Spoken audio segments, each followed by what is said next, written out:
Hi everybody, welcome back to my another video. So today let's talk about how to fix Agoda app not opening. So to fix this issue, you can start by first closing the app and then restarting it again.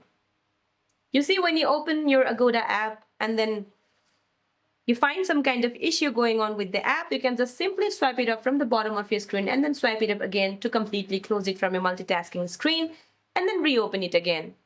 Now the next what you can do is restart your device because a simple phone reboot clears temporary system glitches and background memory blocks. Now the next what you can do is offload and then reinstall the app. Just go to your device settings and then go to general. Once you go to general, go to your iPhone storage and then scroll down to find Agoda, or you can just simply search Agoda in your search bar. Now tap Upload App. Now once you upload the app, tap Immediately Reinstall App.